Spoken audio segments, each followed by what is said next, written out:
What is e-common sense? E-common sense is as electronic commerce or internet commerce.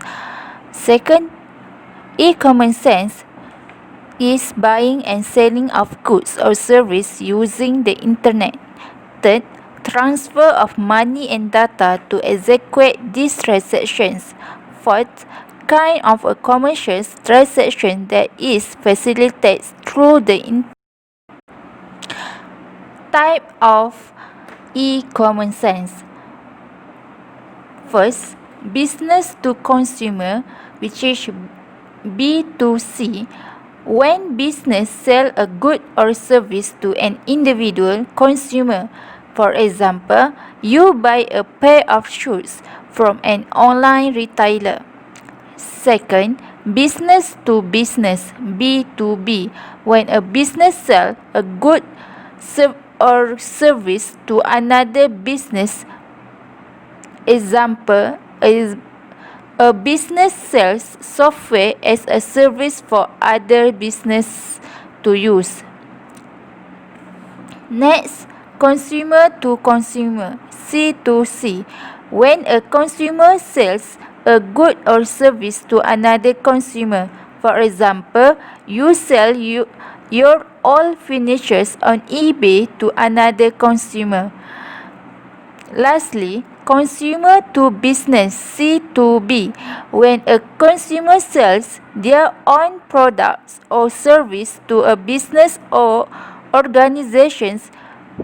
For example, an influencer offers exposure to their online audience in exchange for a fee, or a photographer license their photo for a business to use.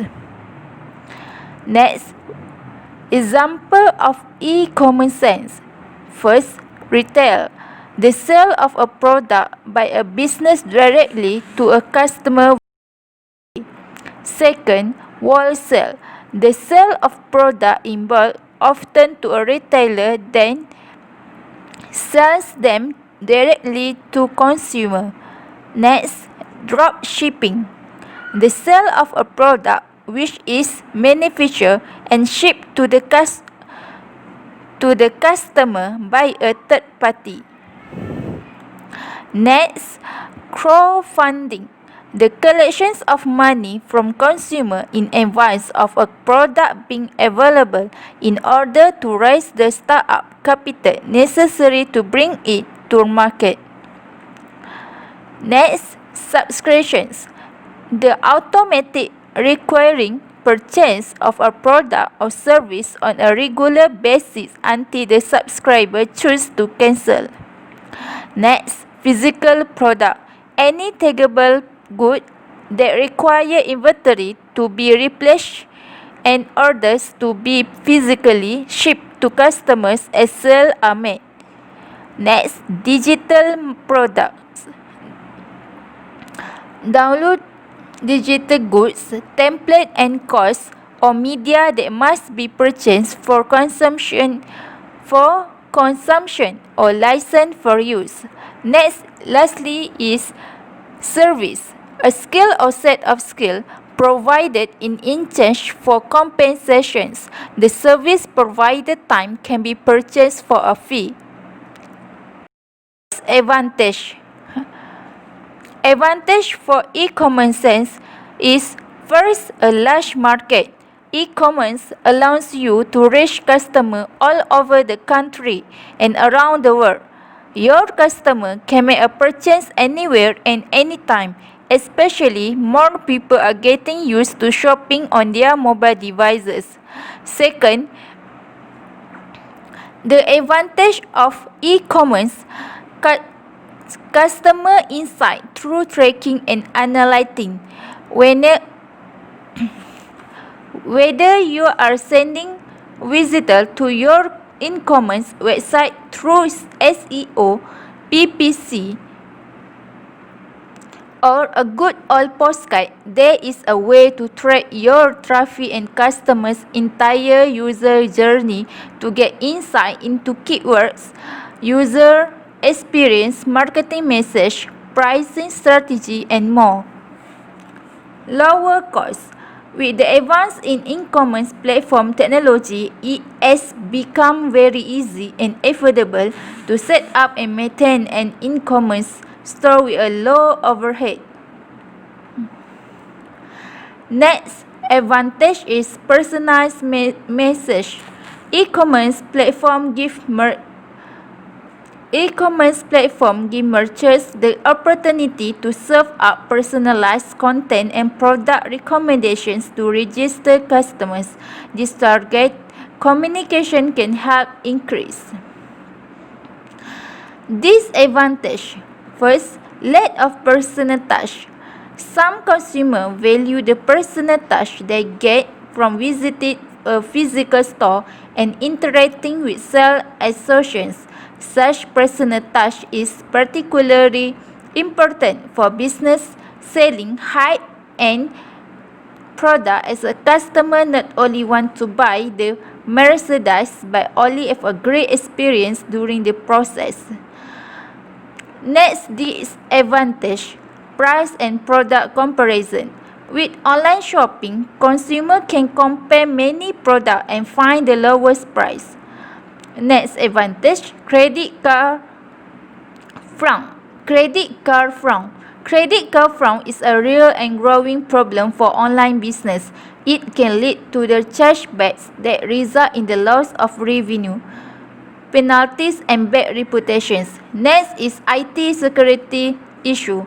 More and more business and organizations are falling prey to malicious hackers who have stolen customer information from their database. Next is the growth trend of e-commerce. eBay Malaysia.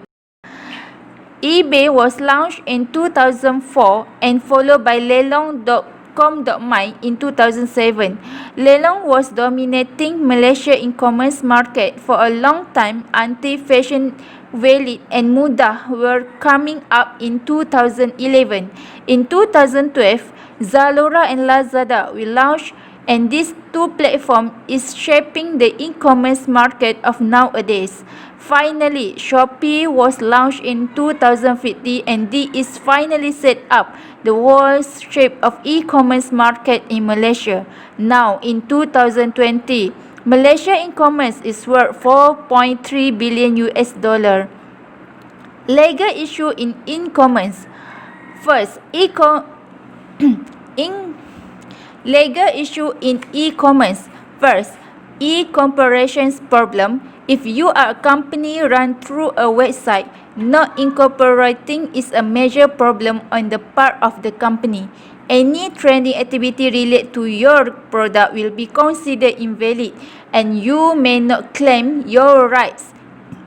In the event of fraud and corruption, without a merger, your business is not sheltered. Second, trademark security problem. Not having your trademark is one of the major legal factors in the field of e-commerce. Trademarks are the logo and symbol of your company, the representative of your business throughout the web, and must be protected. If you do not secure it, it will not be long before you realize your trademark is being violated. This is very common legal problem and can be direct to your e-business. Third, copyright protection issue. In doing content publishing for your e-commerce website, you may not use the content of other company, can be serious legal problem. This may mark the end of your e-business. There are many royalty-free online websites that allow you to access their content and photo. Next, privacy issue. In online business, privacy is a major issue that can cause problems for your business and your customer. Users share information with online business and they expect sellers to keep their information confidentially. With just one small mistake and a lack of valuable customer information, you not only lose your potential customer but your image and reputation will be questioned. In addition, you will face serious legal problems according to the privacy laws made in forest fees. Next, add in comments. First, we have Consumer Protection at 1999. Next, Electronic Comments at 2006.